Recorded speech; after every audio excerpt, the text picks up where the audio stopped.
আসসালামু আলাইকুম রহমতুল্লাহ বারকাত। সম্মানিত দর্শক মন্ডলী, আপনারা ইতিপূর্বে দেখেছেন হিরণময় গোস্বামী একজন মানে নপুংসক বললেই পারেন, কেন তাদেরকে ওপেন ডিবেটের আহ্বান করা হয়েছে।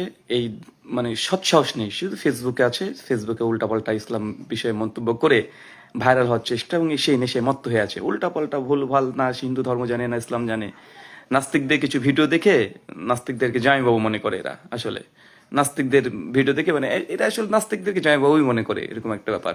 তো যাই হোক, তিনি ইসলামের নারীর বহু বিবাহের কে নিয়ে একটা মন্তব্য করেছেন। চলেন সেই জবাবটা আজকে আমরা দিই। ধার্মিক পর্যায়ে হিরণময় গোস্বামীর এই যে প্রতারণা এবং প্রতারক এবং সে যে ভণ্ড সাধু, ছাই ভস্ম মেখে শুধুমাত্র মানে সাধু হয়ে বসে আছে, না শাস্ত্রের কোনো জ্ঞান আছে, শুধু হিংসা বিদ্বেষ, মুসলিম এবং হিন্দুর মধ্যে বিদ্বেষ, এছাড়া কিচ্ছু জানে না। চলেন একটা আতঙ্কবাদী জঙ্গি পুনামু যার অভ্যাস, তার আলোচনা একটু শুনে আসি। এ হচ্ছে সেই বরাহনন্দন বললেও চলে, সনাতন শাস্ত্র অনুযায়ী এটা বৈধ। চলুন কি বলছে দেখেন। বাংলাদেশের হাইকোর্ট ইসলামের কথা শুনবে, এবার শুনবে মোহাম্মদ রসুলের কথা। তার মানে বহু বিবাহে সম্মতি প্রদান করবে। এখন কোন মহিলার পক্ষে থাকবে না, কোন মহিলা আগে বিবাহ হয়েছে তার কাছে অনুমতি নিয়ে পরে আরেকজন বউ হবে না, মোল্লাদের একাধিক বিবাহ হবে। তাতে হাইকোর্ট জবাব দিয়ে দিয়েছে, এই আইন চালু হয়ে গেল। মহামান্য হাইকোর্টকে আচ্ছা, যাই হোক, এখানে এখন তিনি ভিডিও প্লে করছেন। এক সেকেন্ড। সম্মানিত দর্শক মন্ডলী, বাংলাদেশের কোন এক আইন নিয়ে তিনি আলোচনা করছেন। মূলত ইসলামকে টার্গেট করে তিনি কথা বলছেন যে আল্লাহর আইন চলবে, রসুলের আইন চলবে। তো ভারতবর্ষে কি আছে? পরকীয়াকে বৈধ করা হয়নি। কেউ যদি পরকীয়া করে তাহলে সেক্ষেত্রে কি বলা হয়েছে? পরকীয়া যদি করে, পরকীয়াতে ইন্ডিয়াতে বৈধ। LGBT এটা কি সম্পূর্ণ বৈধ? এই ভণ্ড এরা কি জানে? এই ভণ্ড তো এগুলো জানে না। সনাতন ধর্মের নাম দিয়ে, হিন্দু রাষ্ট্র ক্যাম্প করার নাম দিয়ে পরকীয়াকে বৈধ করা হয়েছে। যদি সনাতন শাস্ত্র আমরা দেখি, দেবদেবতা একাধিক আছে যারা পরকীয়াতে লিপ্ত ছিল এবং পরকীয়া করতো, এবং বৈধতা দেওয়া হয়েছে অনেক জায়গাতে। এসব বিষয় নিয়ে যদি ডিবেট করতে চান, শাস্ত্রীয় ডিবেট, কোনো সমস্যা নেই, চলে আসেন। হিরণময় গোস্বামী কেন, আমাদের বাংলাভাষী যে কোনো পণ্ডিত যারা পরিচিত ফেস তারা আসতে পারেন। আমরা কোনো হাওয়াই কোনো কথা বলি না, আমরা তো আলোচনার জন্য বলি, আমরা তো ডিবেটের জন্য বলি। তো আসতে সমস্যা কোথায় আপনাদের? আপনার যদি হিন্দু ধর্ম নিয়ে এত গর্ব করেন, গর্বে গর্ভবতী হয়ে যাচ্ছেন, ওহন সমস্যা নেই। আপনি আপনার ধর্ম আপনার কাছে শ্রেষ্ঠ মনে হতে পারে, কিন্তু যখন ইসলামকে টার্গেট করবেন অত সহজ নয়। ইসলামকে যখন টার্গেট করবেন তখন যে দম থাকে, হিম্মত থাকে, আমাদের সঙ্গে সরাসরি একাডেমিক্যালি ডিবেট আসেন, আমরা একটা হেলদি ডিসকাশন করি। এত ভয় কেন আপনাদের? এত ভয় তো আমি দেখি না। এত গর্বে গর্ভবতী হনি যে হিন্দু ধর্মের নারীকে দেবী হিসেবে তুলনা করা হয়েছে আর ইসলামের নারীকে কোনো অধিকার দেওয়া হয়নি। আসেন আমরা উমেন রাইটস, হিন্দুইজম অ্যান্ড ইসলাম, এই কনসেপ্টের উপরে আমরা আলোচনা করি। সমস্যা কোথায়? আপনারা এই শুধু ভিডিও করতে পারেন, আলোচনাতে আসার মতো দম নেই, সাহস নেই, শাস্ত্রজ্ঞান নেই, শুধু সমালোচনা সমালোচনা সমালোচনা। তো যাই হোক, এদের কাজ হচ্ছে ওই মাছির মতো শুধু দুর্গন্ধ দুর্গন্ধ খুঁজে বেড়াবে। কে কি কি বলেছে অগ্রপশ্চাৎ কাটসাট করে হিরণময় গোস্বামীর মতো এই ভণ্ড প্রতারক সাধু যারা আছে, যারা হিন্দু মুসলিমদের মধ্যে পশ্চিমবাংলাতে সাম্প্রদায়িক দাঙ্গা লাগানোর এবং উস্কানি দেওয়ার মতো মানে আলোচনা করতে পারে, যারা হেলদি ডিসকাশন করতে পারে না, এদের দম নেই আগেই। কারণ এই মূর্খ নিজেও জানে সে কতটুকু মূর্খ। হিরণময় গোস্বামী যে কতটা মূর্খতার সাগরে মানে হাবুডুবু খায় ও নিজেও জানে। আর যদি দম থাকে, আপনাকে ওপেন বলা হচ্ছে 3 বছর ধরে, আপনার এতটুকু মতো সাহস হলো না? বা আমাদের কোনো ভিডিওর পাল্টা রিবাটাল প্রয়োজন নেই তো ভাই, আমি তো পশ্চিমবাংলার মানুষ। আসেন একটা একাডেমিক্যালি আমরা আলোচনা করি, অনলাইনে করি, নচেত অনলাইনে করি, সমস্যা কোথায়? অফলাইনে করলে অফলাইনে করেন। আর আপনি যেসব নাস্তিকদের কাছ থেকে তথ্য প্রমাণ নিয়ে ইসলামের সমালোচনা করার চেষ্টা করছেন, আমরা 10 বছর আগে থেকে তার জবাব দিয়ে তাদেরকে নাঙ্গা করে ছেড়ে দিয়েছি। যদি সম্ভব হয় আপনাদের কোনো নাস্তিক বাপ যেগুলো আছে সেগুলোকে বসিয়ে দেন, সঙ্গে নিয়ে আসেন। হিরণময় গোস্বামী নাস্তিকদের কাছ থেকে যেগুলো কাছ থেকে আপনি ভিডিও শুনে শুনে প্রচার করছেন, তো নাস্তিকদেরকেও বলেন, দিয়ে তার কাছে ক্লাস করেন, 1 মাস তার কাছে ভর্তি হন, পড়াশোনা করেন ইসলাম নিয়ে, দিয়ে তারপর আসেন যদি আপনার দম বা সাহস না থাকে।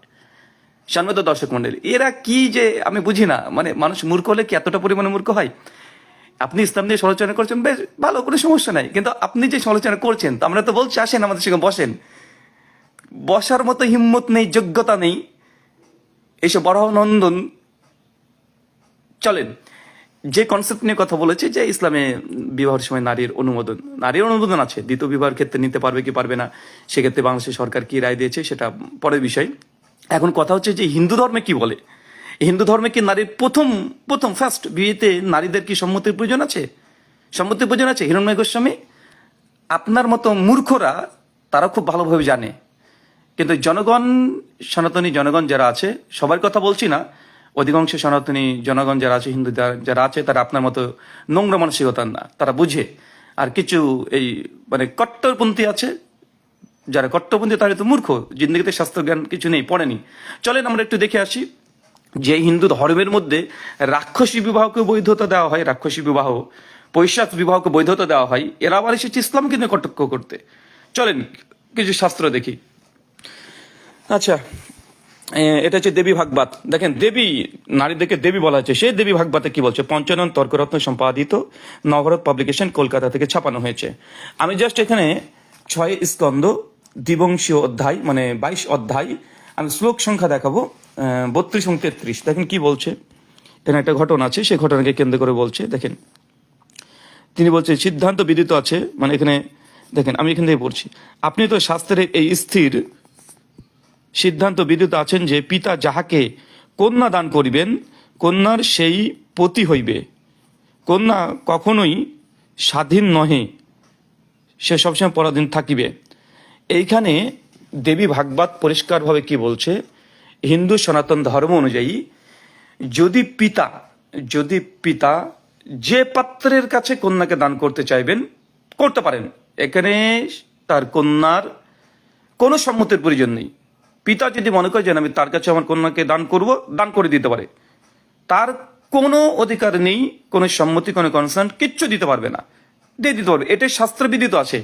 দেবী ভাগবত পুরাণ পরিষ্কারভাবে বলছে। দেবী ভাগবত, যে কোনো ভাগবত না কিন্তু, যেখানে নারীকে দেবী বলা হয়েছে, নারীদের অধিকার নিয়ে যে গ্রন্থ রচনা করা হয়েছে, দেবীর গীত গাওয়া হয়েছে যেখানে, সেখানে পরিষ্কার এবং হচ্ছে শাস্ত্রবিদিত আছে।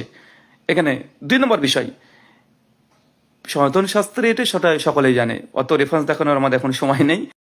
যদি দম থাকে হিরণময় গোস্বামীর, আসেন ওমেন রাইটস, হিন্দুইজম অ্যান্ড ইসলাম, এই বিষয়ে আলোচনা করি। সেই দিন আপনাকে দেখানো হবে যে আসলে ইসলাম এবং নারীকে কতটুকু অধিকার দিয়েছে। আরে নারীকে তো ধরেছে জান্নাত হচ্ছে নারী পায়ের নিচে, আছে আরো আছে, কিন্তু আসেন না, ডিবেট আসেন, তখন আমরা দেখাবো যে হিন্দু ধর্মের নারীকে কি বলা হয়েছে আর ইসলামের নারীকে কি সম্মান দেওয়া হয়েছে।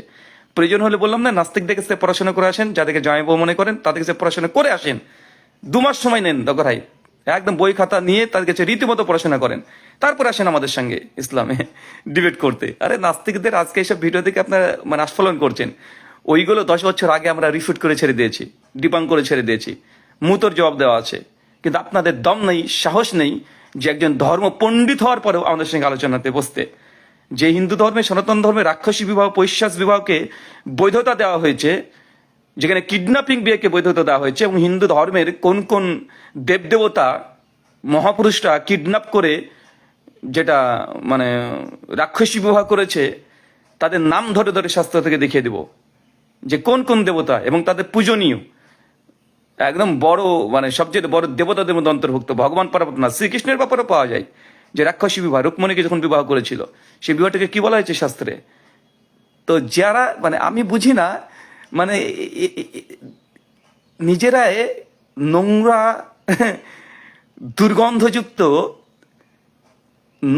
দুর্গন্ধ কদার্চযুক্ত জায়গাতে যাদের শ্বাস নেওয়া অভ্যাস, তারা সুগন্ধির কখনো গন্ধ পাবে? এরা মূর্খই সব। তাই এই হিরণময় গোস্বামীকে বলছি, যদি আপনার দম থাকে আসেন আলোচনা করি। আরে আলোচনার জন্য তো দেখেছি, শাস্ত্র দিয়ে আলোচনা করার জন্য। শ্রীকৃষ্ণজি তিনি তো বলে দিয়েছেন শ্রীমদ ভগবদ গীতা অধ্যায় 16 শ্লোক সংখ্যা 23 এবং 24, কোনটা ধর্ম আর কোনটা অধর্ম, শাস্ত্রাই প্রমাণাং, শাস্ত্র হচ্ছে তার প্রমাণ। ইয়া শাস্ত্র বিধি মুসৃজ্য বর্ততে কামাকারাতাহা না সুখম না সিদ্ধম না বনাতি না পরম গতিম। যে ব্যক্তি শাস্ত্রবিধিকে পরিত্যাগ করে দিয়ে নিজের মন মতো যা ইচ্ছা তাই করে, সে কখনো পরম গতি লাভ করতে পারে না, মক্কলাভ বৈকুণ্ঠ ধামে যেতে পারে না।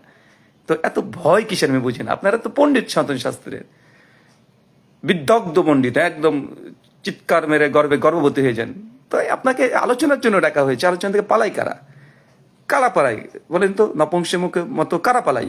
হিরণময় গোস্বামীর মতো। আর রীতিমতো তাকে বারবার চ্যালেঞ্জ করা হয়েছে, তাদের চ্যালেঞ্জ অ্যাকসেপ্ট করা হয়েছে, প্রতিদিন ইসলামের বিরুদ্ধে সমালোচনা করছেন। কিন্তু এই দম, এই হিম্মত, এই সাহস, এই যোগ্যতা পর্যন্ত এই হিরণময় গোস্বামীর নাই। শুধু ফেসবুকে কোন ভিডিও দেখেছে নাস্তিকদের কোন ওয়েবসাইটে কি দেখেছে, দেখে চলে এসেছে। ওরা মনে করছে যেগুলো আমাদের জবাব নেই। তো আসেন রে ভাই, আমরা তো ডিবেটের জন্য আহ্বান করেছি, সমস্যা কোথায়? আলোচনা হবে। এইভাবে যদি খাটের তলে বসে যদি সাধুত্বগিরি করেন, ছাই ভস্মকে যদি ধ্যান করে ভাবেন যে না সনাতন ধর্মে কে আপনি শ্রেষ্ঠ প্রমাণ করে দেবেন, করে সমস্যা নেই, কিন্তু ইসলামকে যখন টার্গেট করে বদনাম করতে আসবেন তখন আপনাদের মতো নপুংসকের জন্য আমরা যথেষ্ট আছি। যদি দম থাকে একাডেমিক্যালি ডিবেটে আসেন। আর আমি জানি যে আপনি আসবেন না, একটা অফার আপনাকে দিয়ে রাখি, আপনি তো ভাগবত কথা বিভিন্ন জায়গাতে করতে যান, যদি আপনার সময় না থাকে আমি একটা সময় কিনে নিতে চাই আপনার।